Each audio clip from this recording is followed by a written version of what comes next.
सच्चिदानंद सद्गुरु अवधूत वेंकटेश साई महाराज की जय। श्री सच्चिदानंद सद्गुरु भगवान रमण महर्षि की जय। गुरुदेव दत्त। శ్రీ సద్గురు వెంకటేశ్వర స్వామి వారి యొక్క సాన్నిధ్యంలో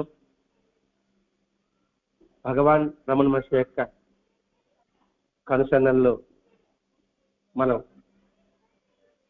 భగవాన్ రమణ మహర్షి సన్నిధిలో ఉంటూ సూర్యనాగమ్మ గారు ఆయన యొక్క ప్రతి కథలకి మాటలోని ఆంతర్యాన్ని అంతరార్థాన్ని తెలియజేసి వచ్చారు. అది ఎంతో మనకి జీవన విధానానికి జీవనం ఎంతో ఉపయోగపడుతుంది. అయితే గ్రహించగలగాలి. మనం గ్రహించవలసిందంటే ధర్మం అనుకుంటాం, మన విషయం ధర్మం ఒకటి, ధర్మ సూక్ష్మం మనకి తెలియదు. ధర్మం వేరే, ధర్మ సూక్ష్మం వేరే. ఆ ధర్మ సూక్ష్మం మహాత్ముల యొక్క నడవడికలో మాటలో మనకి వ్యక్తమవుతుంది. ఇప్పుడు 23వ ఉత్తర్వు, దీని కూడా గ్యాప్ వచ్చిందండి, 8 రోజులు గ్యాప్ వచ్చింది, 16 వచ్చిందంట. 16, 1, 46, 4, 8, 16 అంటే 4 గ్యాప్ వచ్చాడు ఇక్కడ. ఆ రోజు కనుమ పండుగ. ఓ జనవరి కదా 16 కనుమ పండుగ అంటే అధిక మాసం వచ్చుంటుందేమో. ఒకసారి 15 వస్తుంది కనుమ పండుగ, ఒకసారి 16 వస్తుంది. అంటే భోగి 14 వచ్చింది అనుకోండి, కనుమ 16 వస్తుంది. భోగి 13 వచ్చింది అనుకోండి, కనుమ 15 వస్తుంది. ఈ 46 సంవత్సరంలో భోగి 14 వస్తుంటుంది. అందువల్ల కనుమ పండుగ ఈ పండుగకు ఈ 16 రాసింది, 15 కనుమ పండుగ వచ్చింది అనమాట. నిన్ననే కనుమ పండుగ, ఇది రాసి 16 రాసింది అనమాట.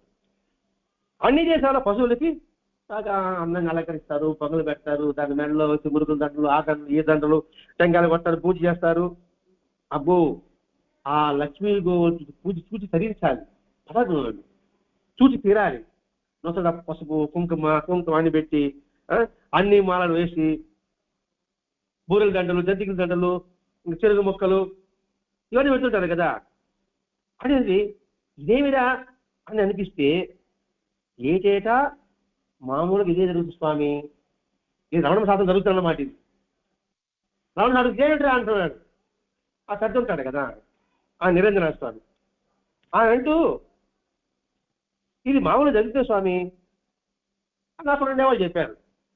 ఇట్లా లక్షణంగా అలక్షింపబడిన కామధేను వాళ్ళ కనులు చూస్తుంటే, ఆ లక్ష్మణుని చూస్తుంటే సంతోషంతో నా మనసు ఉప్పొంగి కడుపు పండినట్లు ఉంది. చూడండి, లక్ష్మణం అంటున్నాడు ఎవరిని? గోమాతని. మనం ఆహవట్టం గోమాత కూడా అనం, లక్ష్మమ్మ అంటున్నాడు. లక్ష్మితో పోల్చాడు. నిజంగా గోవు లక్ష్మి. గోవు చూడండి ప్రతి ఒక్కటి మనకు ఉపయోగకరమే. మూత్రం ఉపయోగమా, పేడ ఉపయోగమా, పాలు, వెన్న, నెయ్యి ఎన్ని వస్తాయి? ఇవన్నీ లక్ష్మి కాదా? అన్ని జీవుల మూత్రాలు చెడు వాసన ఉంటుంది. ఆవు మూత్రం వాసన ఉంటుందా? చూసావే, ఆవు మూత్రము చెడు వాసనగా ఉంటుందా? ఆహారాలు కూడా అద్భుతమైన స్మెల్, అది మెడిసిన్స్ అదే. మరి లక్ష్మి కదా, బంగాళ లక్ష్మి అనుకుంటున్నాం, అది నల్లగా ఉన్నా దానికి విలువ ఉందా లేదా? అందుకని లక్ష్మణతో పోల్చాడండి. ఇక్కడ లక్ష్మణం అనే పదం వాడాడంటే మనం అర్థం చేసుకోవాలి. ఎందుకు లక్ష్మణం పోలి పెట్టాడు అని బిల్లు పెట్టాడా? కాదు, అందులో ఆంతర్యం మనం గుర్తించాలి. పూజ చెప్పుకోవడం ధర్మ సూక్ష్మం తెలుసుకోవాలి అంటున్నాం మనం. ఇక్కడ లక్ష్మణం చూస్తే నా మనసు ఉప్పొంగిపోయిందంట. అంతే కదా. అమృతం చూస్తే ఎలా ఉంటుంది మనకి? స్వామి 9:15 బయటకు వచ్చాడట. భగవాన్ ఆ బిడ్డలను ఆదరించడానికి 10 గంటలకు వచ్చారు ఆ గోశాలకి. ఆ బిడ్డలని ఎవరిని? గోసంపదని.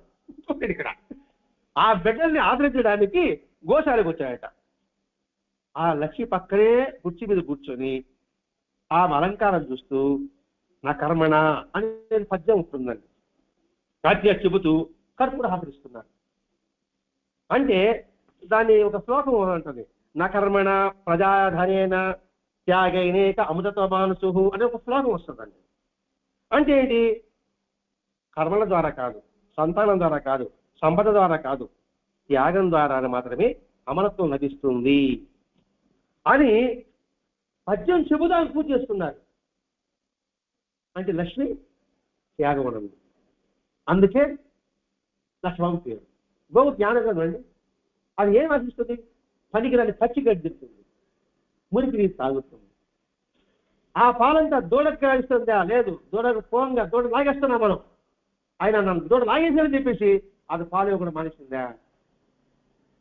మన బిడ్డకి టపకు లాగేస్తే మన తిరిగి వాడికి తీరా బిడ్డ నోటి తీస్తామని చెప్పి మనం చదువుకుంటాం. మనం ఈ అప్పసమయం పోయి నాకు తెలుస్తామని అంటాం మనం. మరి లాగేసినా కూడా సరే మీరందరికీ ఇది పాలు వారికి త్యాగం వచ్చింది కదా. త్యాగం అబద్ధంలో మానసు, దాంట్లో అమృతత్వం వస్తుంది. అందుకే గోవులోని లక్ష్మి ఉంటుంది.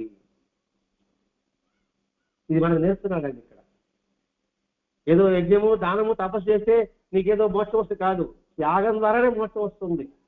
మనం ఏం చేయాలి? త్యాగం. మన సమయాన్ని త్యాగం చేశాం, మనం వరకు చేసుకుంటున్నాం. మనం పామరడం మనం పెద్ద పెద్ద త్యాగాలే కాదు, ఈ సమయాన్ని కొద్ది వదులుకున్నాము కదా. అంటే మోక్షంలో విశ్రమలో ఒక భాగం అనుకుంటున్నాం.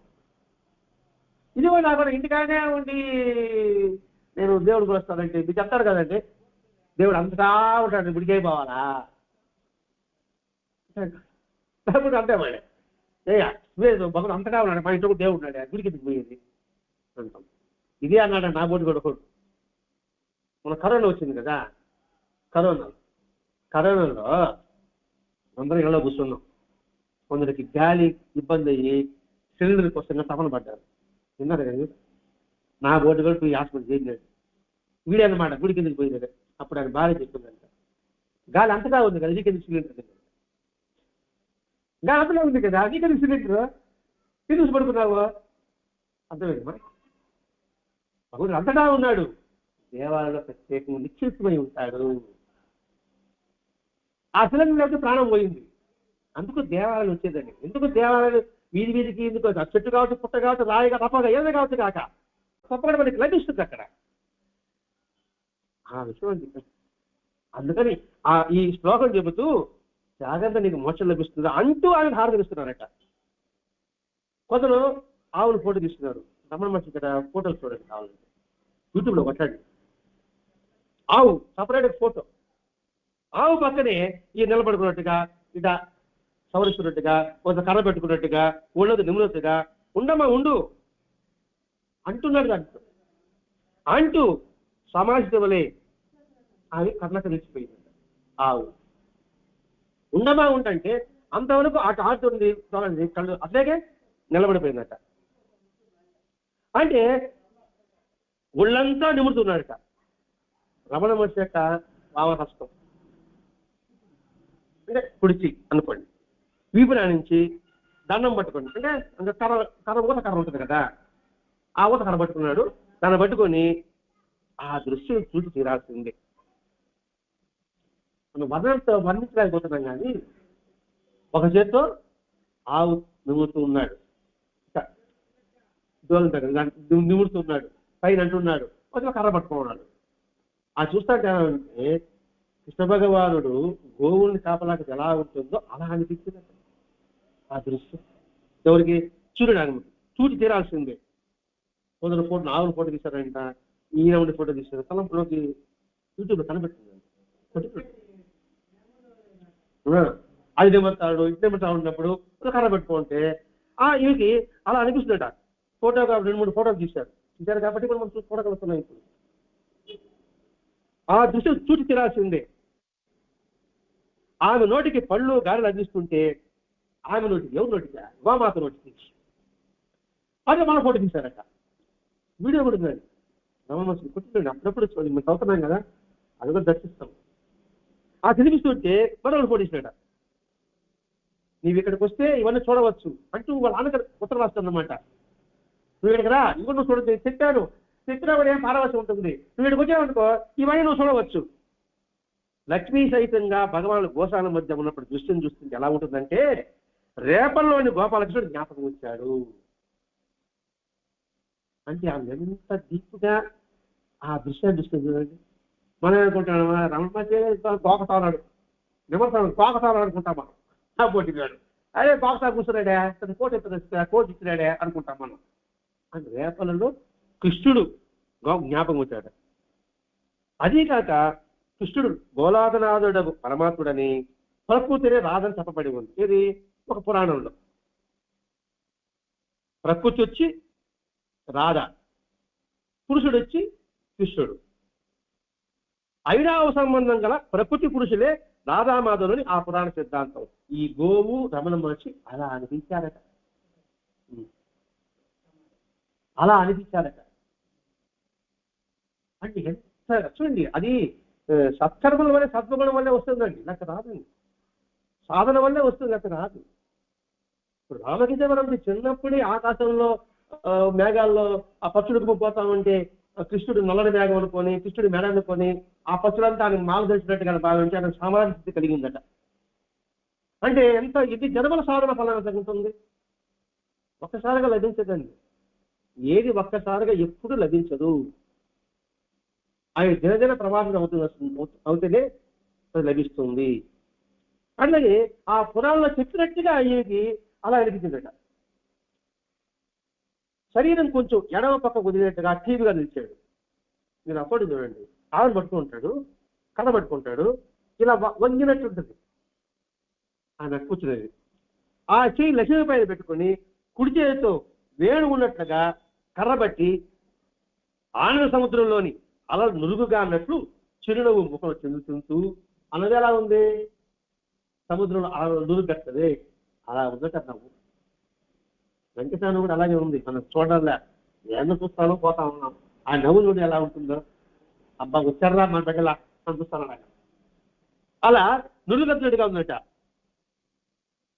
గోగన సహితంగా నిలిచిన భక్త బృందాన్ని చూస్తున్నట్టుగా ఆ రమణమూర్తి చూస్తే సవ్యాసవ్య పాదాంగస్తులు ఊతగా నిలిచి జగన్మోహనంగా మురళీగానం చేస్తున్న కృష్ణుడా అన్న తలంపు కలగడం వింతకాదు. వింతకాదు అంటే సహజమైన అర్థం. అంటే కాలు మధ్య పెట్టుకుంటారు కదా, ఇప్పుడు నేరుగా పెట్టుకుంటే సవ్యంగా పెట్టుకున్నట్టు ఇట కాలు కృష్ణుడు ఎలా పెట్టుకుంటాడు. అసలు అంటే పెట్టుకున్నప్పటికీ కూడా ఎలా ఉన్నాయంటే మురళీగానం కృష్ణుడు గాని తలంపుగా అనిపించడం వింత కాదు. నా భావం అనుకుంటున్నానే మీరు కాదు, అది వాస్తవం. ఇది వెంకటేశ్వర కూడా ఉందండి. అన్ని లింక్ పెట్టుకుంటున్నాం. వెంకమ్మకి అలా చూడమంటాడు. చూస్తుంటే ఆ తాప మీద కృష్ణుడు వేడుగా నాట్యం చేసినట్టు నాకు దర్శనం. రాముడు నేనే, కృష్ణుడు నేనే, రాముడు వేషం కట్టి నేనే, కృష్ణుడు వేషం కట్టినట్టు చెప్పున్నాడు.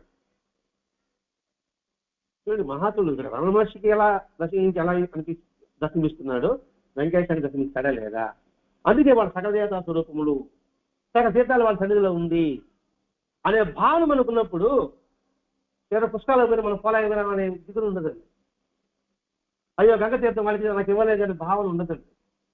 ఎందుకంటే గంగ ఇక్కడే ఉన్నాడు, కాశీ విశ్వేశ్వరుడు ఇక్కడే ఉన్నాడు అనే భావన వచ్చినప్పుడు సంతృప్తి ఉంటుంది, లేక దిగులు ఉంటుంది కదండి.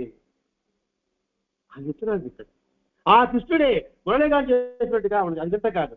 ఆ కృష్ణుడే రమణుడైతే చెవులు ఓరబెట్టుకొని ఆ సర్పానుభూతి చేత ఆనంద పారవశ్యం పొంది విశ్వమే మనిషిన మా లక్ష్మికి ఏమనాలి? నాకే ఆయన ఆలోచిస్తుంటే మా లక్ష్మికి అంటే గోమాతకి స్పర్శ ఉంది, తను పట్టుకొని ఉన్నాడు. మనం దూరంగా ఉన్నాం, రమణుడు దూరంగా ఉన్నాం.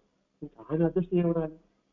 ఆ గోవు ఎంత అదృష్టం చేసుకుంటుంది, ఎంత పూర్వపుణ్యం చేసుకుంటుంది. దేహం జంతువు దేహమే కావచ్చు కాక, కానీ దాని సంస్కారం ఉంచారా?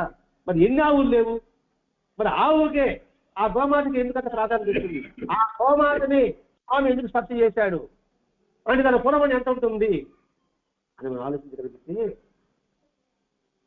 ఇంతమంది ఉండగా మనమే ఇక్కడికి రావడం అంటే గొప్పది కాదండి. మన ఎందరి పూర్వజన్మ సుకృతము అని మనం భావించగలిగితే ఈ సన్నిధిని మనం సద్వినియోగం చేసుకుని అవుతాము. నేను కాబట్టి వచ్చాను కాదని అనుకోండి, అది కాదు అనుకుంటాం. నేను కాదు వచ్చాను గుడికి కాదు, వాళ్ళెవరు రాలేదని విమర్శించడం కాదు. మనకి భగవంతుడి అవకాశం ఇచ్చాడు, మన ఎంత అదృష్టవంతులము. అంటే ఆ లక్ష్మికి ఇంకేమనాలి మనం? ప్రకృతి స్వరూపుడైన రాధన్నామా అంతే కదా. కృష్ణుడు అందరిని మర్చిపోయి రాధను మాత్రం మర్చిపోలేదు, రాధ అందరిని మర్చి భయపడితే కృష్ణుడు మాత్రం మర్చిపోలేదు. అలాగే ఈ గోమాతకి రమణ మహర్షికి సంబంధం ఆమె చెప్తున్నారు. నిజంగా రాధ హృదయమంతా కృష్ణుడే. ఆమె పొలంలో మొహం చూసుకుంటే ఆ మొహం కనబడలే, కృష్ణుడి మొహం కనబడింది. ఇదే ఇటువంటి గొప్ప భక్తులని చెప్పేసి రాధని ఆహ్వానించారు. ఎవరు? రుక్మిణి సత్యభామలు ఆతిథ్యం స్వీకరిస్తా ఉన్నారు. స్వీకరిస్తా చేస్తే ఆయన కాస్త పాయసాలు వడిస్తే ఆ పాయసం ఆయన తాగేసింది. తాగిన తర్వాత ఆయన వెళ్ళిపోయింది. కృష్ణుడు బాబా అనేటప్పటికి కృష్ణుడి కంటే బాగా నల్లగా వాసిపోయాడు. ఏం వాసిపోయినారంటే తప్పన ఆయన నీ వల్లే అన్నాడు. మేమేం చేసామన్నాడు. మీరు ఆయనకి వేడిగా పాయసం ఇచ్చారా? ఆమె నేనుంటాను కదా, నేను తాగాను కదా. అంటే రాధ ఆ పాయసంలో కృష్ణుని దర్శించింది. అందులో ఆమెకి ఏడు అనిపించలే, కానీ తాగడానికి అనిపించింది. అదండి రాధాకృష్ణుల అంత. ఇప్పుడు రాధాకృష్ణుల మందిరాలు, కృష్ణుడు రుక్మిణి మందిరాలు ఎన్ని ఉంటాయి? ఉన్నాయా? కృష్ణ సత్యబాబు ఎన్ని ఉంటాయి? వేళ లెక్క పెట్టాల. కానీ రాధాకృష్ణులు మందిరాలే కాదు, ప్రతి ఒక్క ఇంట్లో కూడా, ప్రతి ఒక్క ఇంట్లో రాధాకృష్ణుల యొక్క ప్రతిరూపాలు, అది చిన్నది కావచ్చు పెద్దది కావచ్చు, ఉందా లేదా? మరి కృష్ణుడి రుక్మిణి ప్రతిరూపాలు ఎంతమంది పెట్టుకుంటారు? ఉన్నట్లా ఆ ప్రతిరూపాలు లేవు. గుళ్ళు ఉంటే ఉండదుగా. కృష్ణ సత్యభామ ప్రతిరూపాలు బొమ్మలు పెట్టుకోండి, బొమ్మలు అంటారు. అదే మనకు అర్థం అవుతుంది. ప్రతిరూపాలు అంటే ఇప్పుడు ఏమంటారు? నేను బొమ్మ అని చెప్పను, విగ్రహం అని చెప్పను. ఇప్పుడే బుద్ధిస్తుంది కదా వాళ్ళ ప్రతిరూపాలు. మరి కృష్ణుడు రుక్మిణి ప్రతిరూపాలు పెట్టుకున్నామా? కృష్ణుడు సత్యభామ ప్రతిరూపాలు పెట్టుకున్నామా? దేవాలు ఎక్కువ ఉన్నాయి. వాళ్ళ ప్రతిరూపాలు ప్రతి ఒక్క ఇంట్లో కూడా ఖచ్చితంగా ఉంటున్నాయి. అది చిన్నదా పెద్దది కాదు. రాధాకృష్ణ యొక్క ప్రతిరూపాలు. అటువంటి అవిరామ సంబంధం పెంచుకోగలగాలి. నేను నిజంగా మానవ దృష్టికి అగోచరమైన గోలోకము అంటే, గోలోకం అంటే గోవులున్న ప్రదేశము, సరే ప్రకృతి పురుషులు ఈ చర్మచత్రతో చూడగలిగినా అనటం అతిశయోక్తి కాల్చుమా. అంటే కళను చూస్తున్నా నేను ఆ దృశ్యాన్ని. ఈ అతిశయోక్తి అనుకోపోతారు మీరు, నేను పొగడతాను అనుకోపోతారు మీరు. వాళ్ళకి రాస్తాను అన్నమాట లెటర్. ఇంకా పొగడతా అనుకుంటారేమో. కాదు, నా వేడికి నువ్వు నవ్వుతావేమో అట్లా అనిపిస్తుంది. ఏది గోలు వండిస్తాను, లక్ష్మి అంటుంది, అది అంటుంది, ఇది అంటుంది. లెటర్ రాసి ఏమనుకుంటామ్మా? వేరే ఇది బాగా పిచ్చి బుదిరించి అనుకుంటాం, బతి పిచ్చి అనుకుంటాం అనుకుంటావేమో. కానీ ఆ దృశ్యం అంత మనోహరంగా ఉంది. ఏటేటా పూజ జరుగుతుంది. కానీ ఈ ఏడు మాత్రం ఆ భక్తులు లక్ష్మమ్మకు ఫోటో తీస్తామనడం వల్ల, అంటే ఈ సంవత్సరం ఫోటో తీయలేదు అర్థం. ఈ సంవత్సరం ఫోటో తీసుకోవడం వల్ల భగవానుడు వలె ప్రక్క నిలిచి మాకి జీవితం ఇచ్చాడు. భగవానుడు ఆ గోవ పక్క నిలిచి మాకు దర్శనమిచ్చాడు. ఈ రోజు ఎంత సుదినమో కదా. నేను సంతోషం పట్టడానికి నీకు రాస్తున్నా, నేను సంతోషం పట్టడానికి నీకు రాస్తున్నా. ఉత్తరమే, కానీ ఆయన భావానంతా కుమ్మరి చేసిందండి అక్షరపప్పుడు. అంటే ఈ ఉత్తరం చదివిన ఆయన ఎంతగా ఉండాలి, ఎంతగా పరిగిస్తుంది. మరి దీన్ని రాస్తే చూసి ఎలా ఉంటుంది ఆయన సంగతి. అందుకే ఆ గోమాతి సమాధి కట్టింది. మీరు చూసింటారు, మీరు చూసారా? తిరుమల ఆశ్రమంలో ఆ గోవు సమాధి. మరి ఆయన సమాధి పొందంటే ఆ గోవు యొక్క స్థితి ఎలా ఉంటుందండి?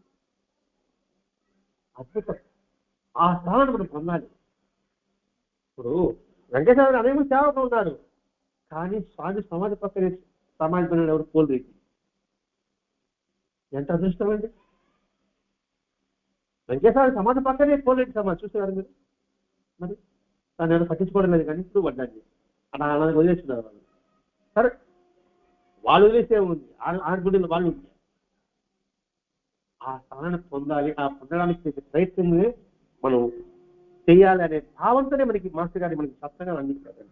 ఇక్కడ గోపూజ అంటే ఏమిటి? ఎటువంటి అత్యంత ఉన్నతమైనది, లక్ష్మితో సమానం. ఆ భావంతి వైశ్వర్యం అది.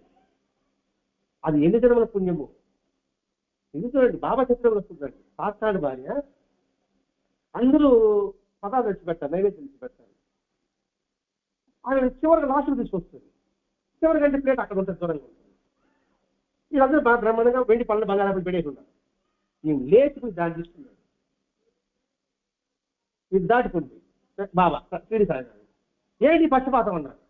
పక్షపాతం కాదైనా పూర్వ జన్మలో గోవు ఎవరు సాకాని భార్య నాకు పాలు ఇచ్చింది. ఆ తర్వాత క్షత్రుడికి కూతురు పుట్టింది, తర్వాత బ్రాహ్మణుడు కూతురుగా పుట్టింది. ఇప్పుడు ఆయన చూస్తున్నా నాకెంత ఆనందం వేసిందో. అదే సాకాని భార్యను చూస్తుంది. గోవు పాలు ఇచ్చాను నాకు అప్పుడే ఇప్పుడు పాలు ఇచ్చానంట. ఆ కృతజ్ఞత భావంతో ఆయన చూస్తానే ఎంతగా ఆనందంతో అర్పిస్తున్నాడంట. ఇదే ఈ గో విషయంలో రమణ మహర్షి గారు చేసిన విషయము అనేది మనం గ్రహించగలిగితే ఇంతటి అద్భుతమైన సారాంశాన్ని అందించిన ఆ వెంకటేశ్వర స్వామి ఆ రమణ మహర్షి గారికి హృదయం తెలియజేసుకుంటూ భక్తి. సచిదానంద సద్గురు అవధూత వెంకయ్య సాయి మహారాజ్ की जय। श्री सचिदानंद सद्गुरु भगवान रमण महर्षि की जय। गुरुदेव दत्त।